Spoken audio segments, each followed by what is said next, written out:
Hey, this is Jacob Flanagan. I'm here with Alex Cheat, and you are listening to the Leadership and Development Podcast, where we explore real strategies, real challenges, and real growth to help leaders perform at the highest level and those organizations perform at the highest level.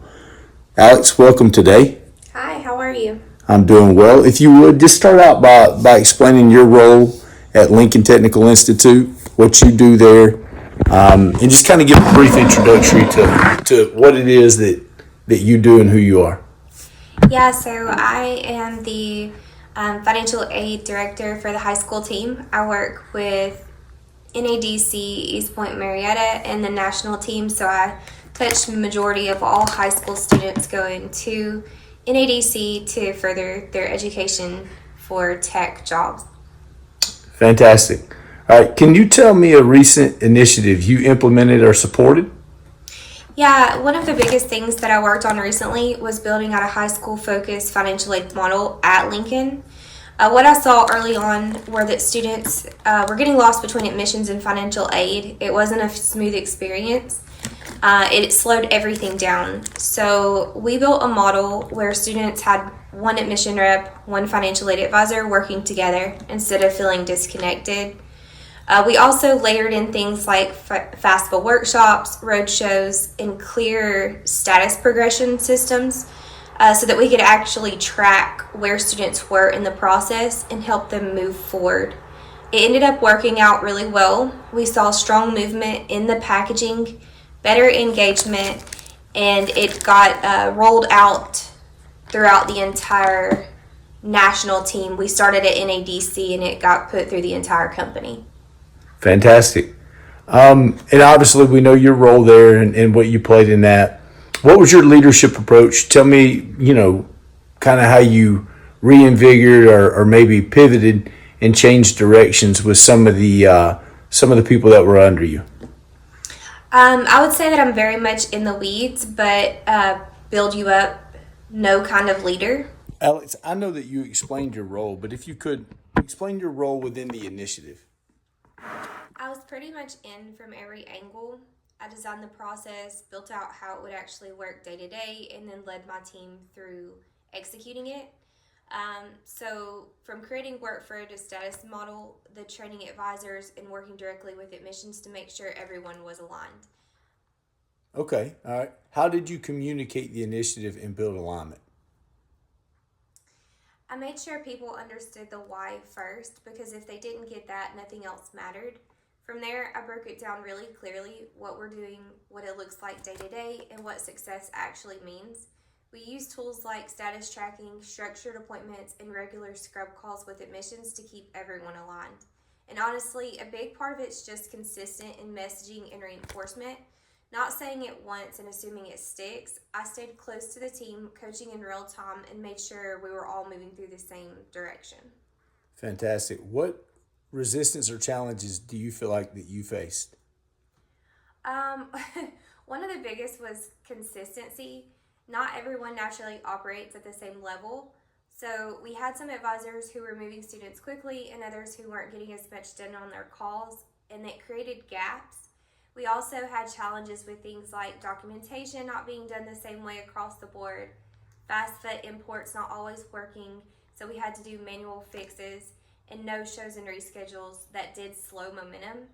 And then just the natural resistance you get anytime you standardize a process. Some people are used to doing things their own way. Okay. How did you address fairness, ethics, and employee concerns? For me, it always comes back to being clear and consistent. Everyone had the same expectations. We tracked performance based on real data, not opinions, and that helped take out bias. If someone was struggling, the first step was always coaching and support, not jumping straight to accountability. But at the same time, I'm very upfront about expectations so there's no confusion. I also made sure my team knows when they come to me, they can be honest. If something isn't working or doesn't feel fair, I want to hear it. And to me, transparency matters over everything else. So how do you all at Lincoln, how do y'all measure that success? For me, it's a mix of numbers and what you're seeing day to day. On the data side, we're looking at things like packaging rates, how many students are actually moving through the statuses, appointment to packaging conversions, and engagement levels. But I'll also look at the experience. Are students getting through the process fast? Are there fewer touch points? Is the team more confident? When you start seeing both the numbers improve and the process feel smoother, that's when you know it's really working. Fantastic. So you're talking about how you measured this success. What would you do differently? I tightened things up earlier. I would put stronger structure in place up front around documentation expectations, performance tracking, and automated reporting. A lot of what we built while we were running, which worked, but would have been stronger if those pieces were locked in from the beginning. And I also would like to make sure that there's more alignment across leadership early on, so there's less friction later. Fantastic. So last question. Okay. Are you ready? Yes. What recommendation would you give leaders who want to implement new initiatives successfully? Yeah, so that's a great question. First, keep it simple. People overcomplicate things and then no one follows it. Second, make sure your team understands the why, not just the steps. And third, standardize early because inconsistency will kill your results.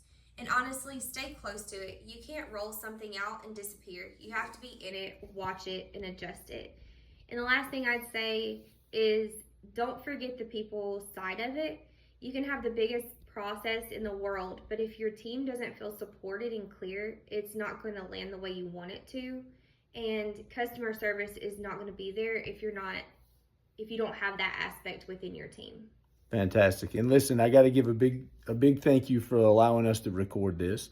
And obviously, this is going to wrap up the Leadership and Development podcast for today. Alex, we appreciate you and appreciate everything that you do for the industry. Thank you. Hey, this is Jacob Flanagan, and we are here on the Leadership and Development podcast. We're with Miss Sundeep Aguilera. Sundeep, if you could just kind of give us a background. We know that you've earned your doctorate from Harvard, but if you could just kind of tell us some of the roles you've been in, some of the things that you've done, and we'll just kind of let you take the floor. Sounds good.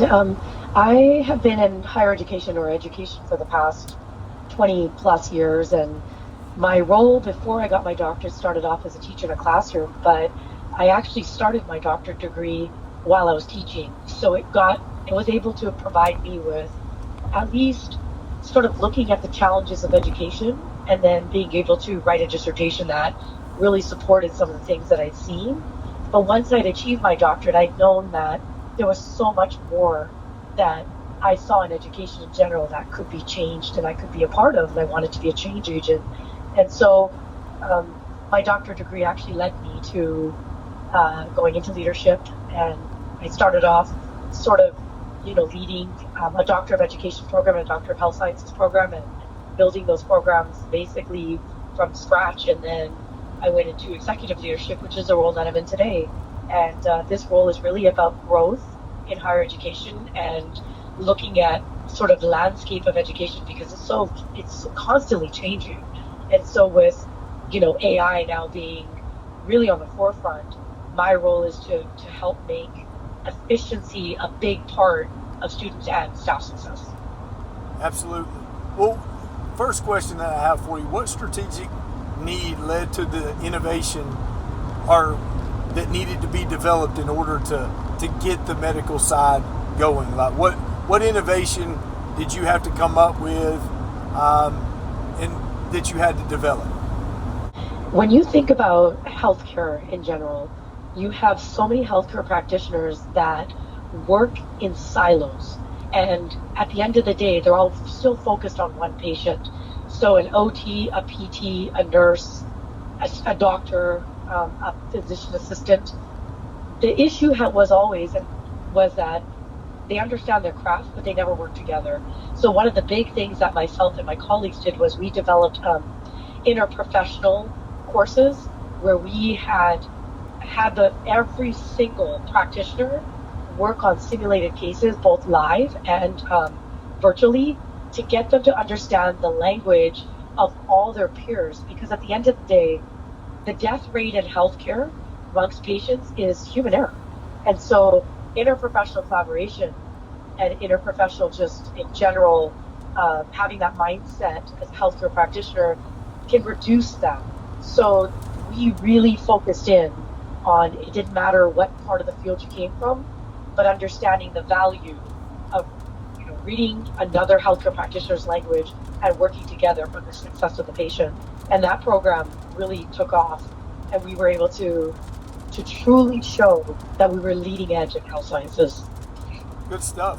How did you align the initiative with the organizational goals?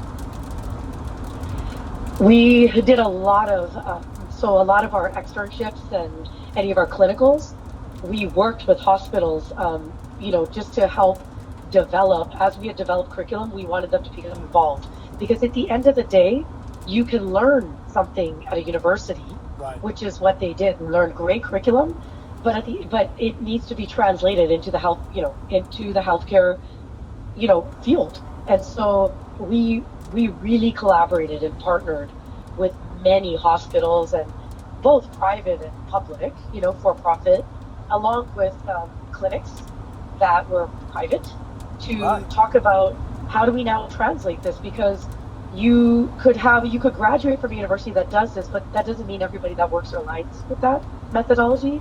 So how do we change that mindset? Right. So how do you balance urgency, performance, expectations, and employee standards, or the employee initiative?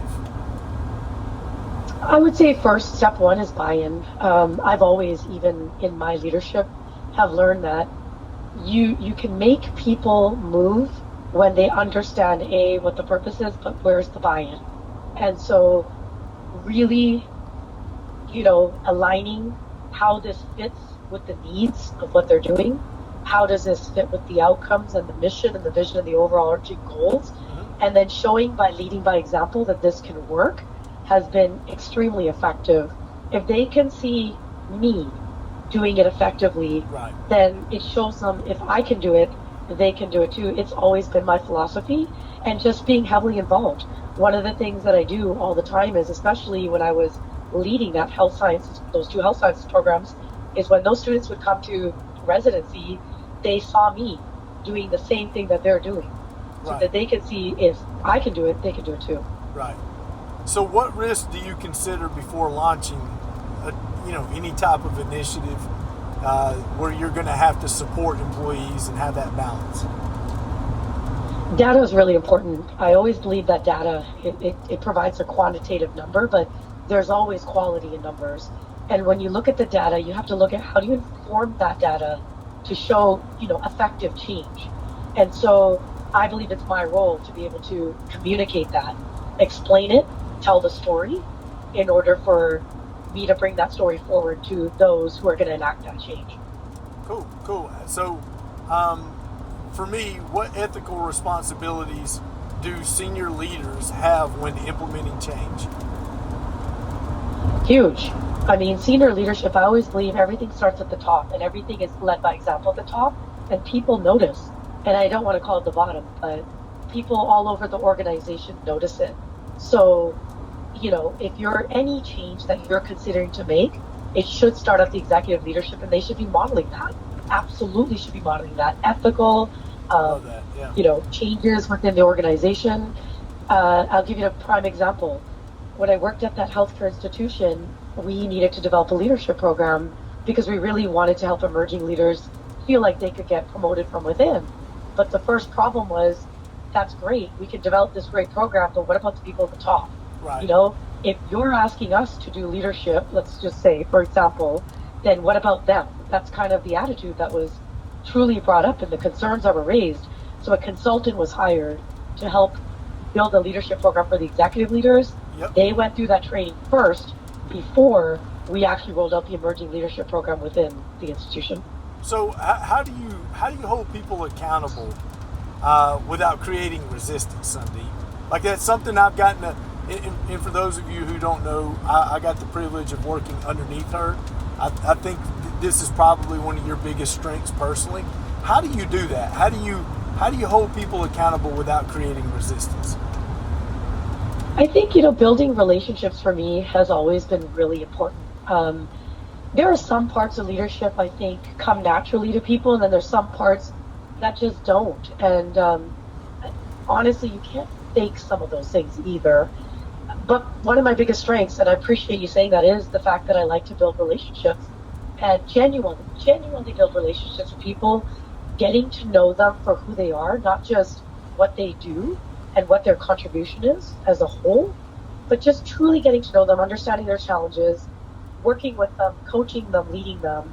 And I truly believe that holding people accountable, as difficult as it is, those conversations don't have to be negative. Those conversations can be frank, cordial.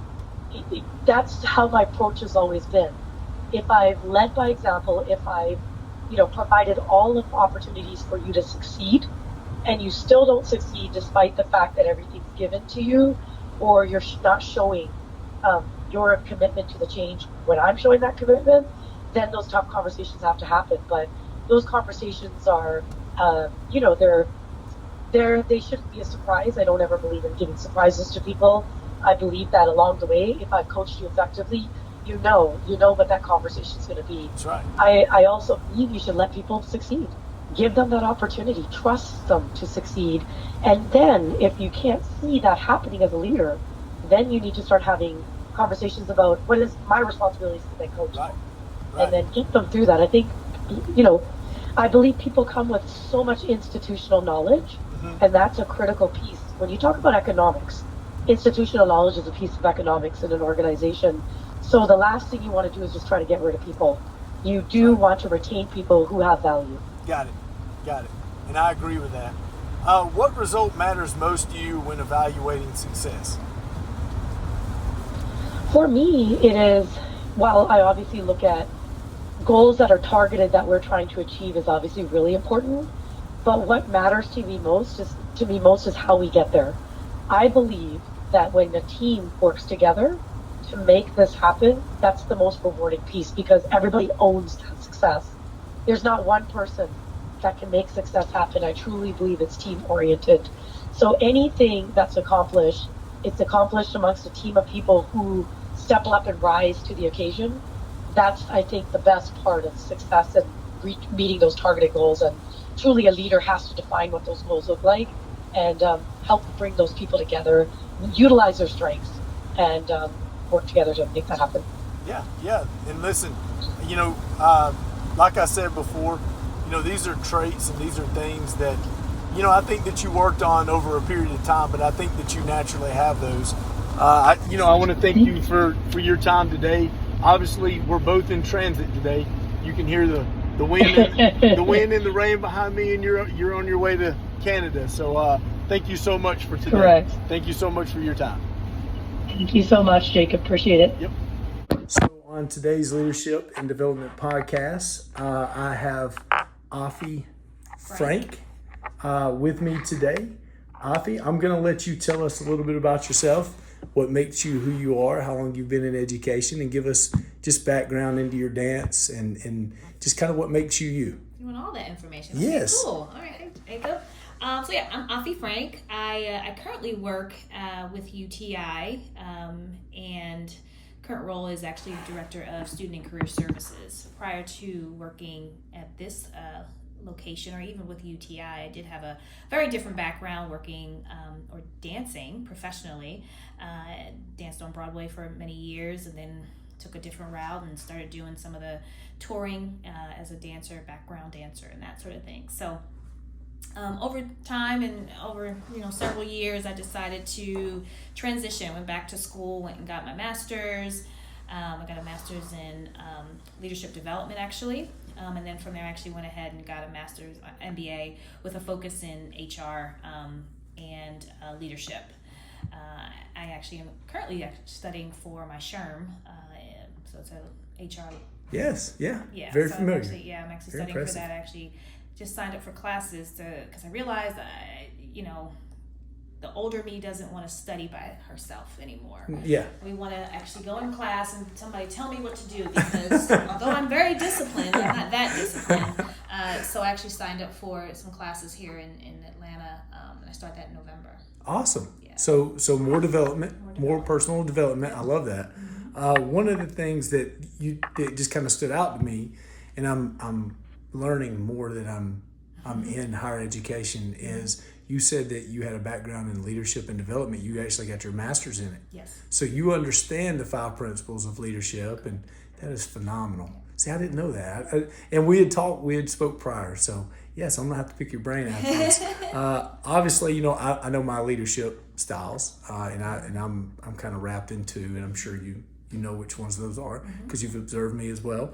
But what strategic need led to innovative being developed in just any role that you've had? Like, tell me something that caused you to create an initiative, and you led that initiative, and like what caused the initiative, and then how did you kind of partake in that? So I'll start with my most recent role. As I mentioned before, this is a newer role where I'm at right now with UTI. Prior to this, I was just the director of career services, and so it's really metric driven. I recognized a severe gap between expected outcomes and actual performance. And so specifically around graduate engagement, follow-up, and overall accountability, this kind of posed both by students and success compliance concerns. So I started to figure out, like, okay, I need to figure out a way that obviously is reaching the advisor that's responsible for this, but making sure that we're meeting the students' needs as well. Yes. Right. So that was one initiative. That's kind of how the initiative started. So to ensure that I was aligning with the organization and the organizational goals specifically, I had to directly connect with the organization's priorities, which I found to be obviously employment outcomes. Yeah. Maintaining compliance and standards. And these are the metrics. These are the metrics. Okay, got it. These are the metrics that the organization has kind of set for all departments, right? Okay. And so I had to figure out how does that align with what my department needs to be doing. And so what was, I guess, best suited for my team, because my team that I had at the other campus really had never been held to any standard, really didn't have any accountability set forth prior to me getting there. And so where I'm getting at is the team that I had at the other location was a very seasoned team, meaning that they had been with the organization for a very long time. So it took me, honestly, about 1 year and 6 months to figure out how to get them to understand the overall organization's goals. Yeah. Surprising, right? I had one of the most tenured employees who had been there 42 years. So imagine trying to get this person retrain, who, quite honestly and quite frankly, had no desire to be trained about anything, right? I'm just coming into work to do my job and, have been here 42 years. Leave me alone. Right?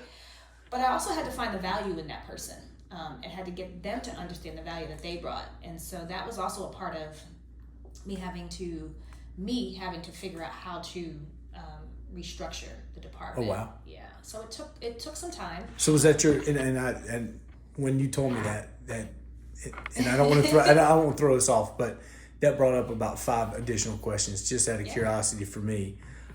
So how did that go? How did that work? Well, we'll talk about kind of how it worked.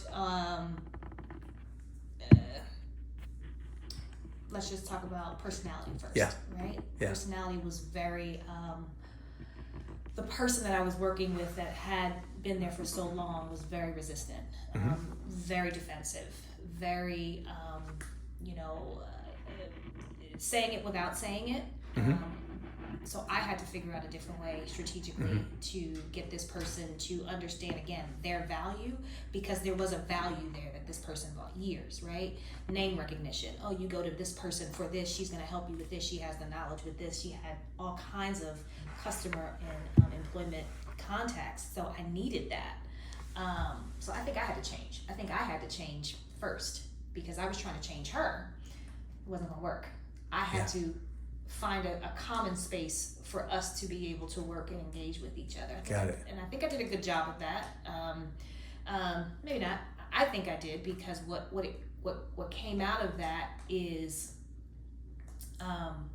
just a cohesiveness within the department. Right. So, yeah. Cool. Yeah. Cool. That's great. Which leads me to my next question. Is how did your leadership style shape the way the initiative was introduced? I would say, where's my,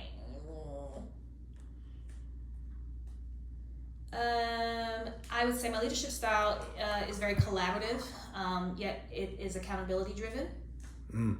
And so I introduced the initiative with transparency, clearly outlining the why, expected outcomes, and what success looks like. So a lot like me. Yeah. Very much so like me. Yep. Very, very situational leadership. Yep. Very structured. Yes. So that's phenomenal. All right. So how did you balance the urgency, performance expectation, and the employee support? Obviously, I know that you supported her and you had to get there. How did the other employees? How easy was it for you to support them, and then you kind of worked your way, I'm assuming, to that individual? I think I had to balance, like I talked about before. When I say balance, I'm talking about there was a part of me that had to also make some adjustments. So that was the balance in there, by setting, again. I love that. Yeah, so I had to set some clear expectations, obviously. Time expectations as well.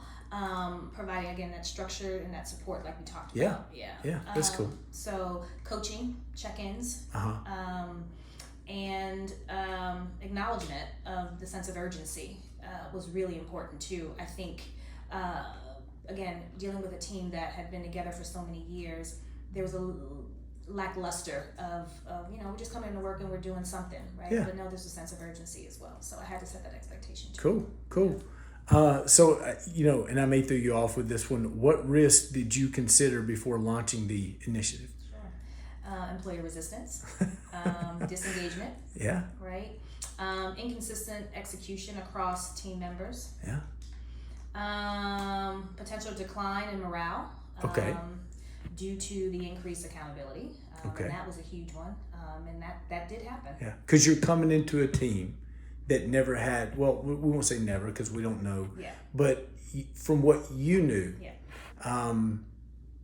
the prior leadership, they're not that we're trying to find fault with them, but they did not hold them to any standard, much less a minimum standard. So yeah, I've been in situations like that, and you're immediately, when they look at you, they see work. So that there's your resistance part there. How did you hold people accountable without creating unnecessary resistance, if even possible? It's definitely possible. Focused on clarity and consistency. Again, expectations.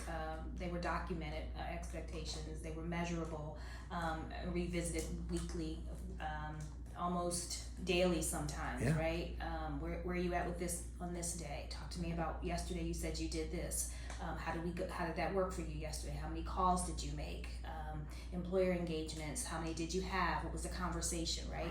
And then documenting, right? Because I think the documentation is what really, it no longer becomes a conversation, it's in writing. So now I can track it, it's trackable. Yeah. Yeah, so that's good. What ethical responsibilities do senior leaders have when implementing these changes? I would say again, Not 100%, surely.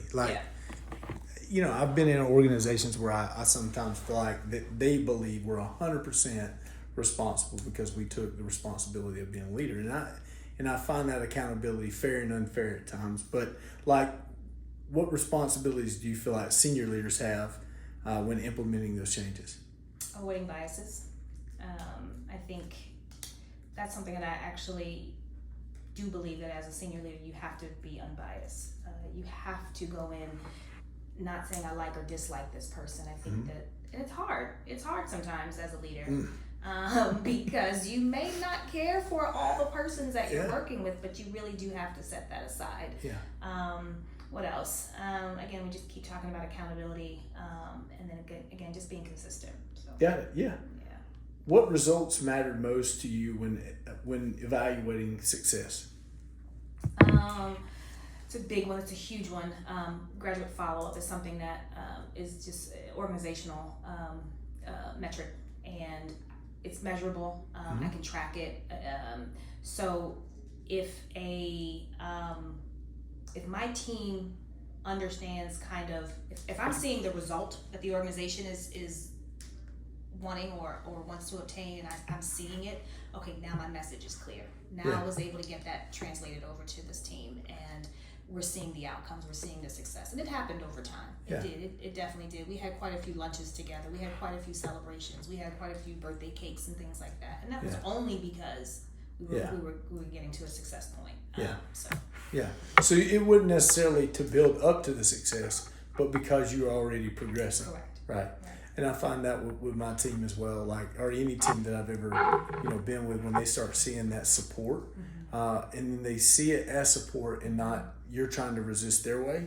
I find that a lot of times those teams become closer.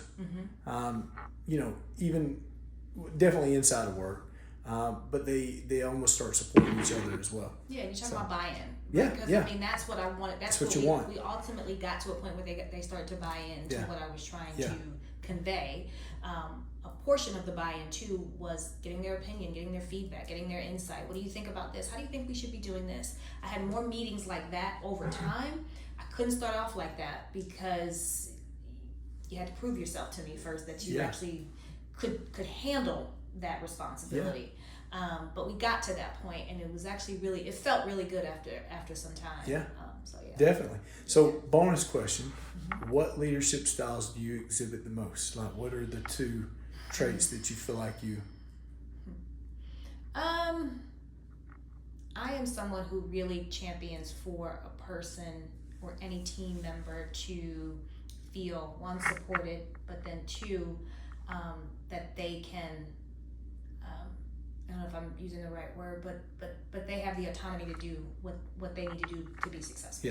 And I make it very vague like that because it does depend on the person. I have learned that. Even though my style may be one way, like I told you earlier, I had to temper it a little bit. Because I knew if I go in as strong as I normally do, it's not going to work. So I have learned as a leader, you have to temper your style. I no longer will say my style is this, because that's not true, because it may not work for you, Jacob. But it may work for, Allison over here. It's very situational. It is. It's very situational. And like, I think because I am so open to dealing with so many different people and personalities, that when I run into somebody I can't figure out, my frustration is not always at them, it's at me. Does that make sense? Absolutely. It's like, okay, I'm not frustrated at them, I'm more frustrated at me, and it may come across as I'm frustrated at them, but I just can't figure out how to get things across to them that are important. So, and I deal with that. I've dealt with that on every team. Probably less with the past team that I was on, where I was wildly successful. But even still then, I think that earlier on in my leadership, it was just, I'm going to bend you to my will no matter what. And now I'm bending to their will. So, I mean, I think that's where the growth comes into play. But I just want to thank you for your time today, because I know you're busy. And that will conclude today's podcast. Sounds good. Thank you. Thank you.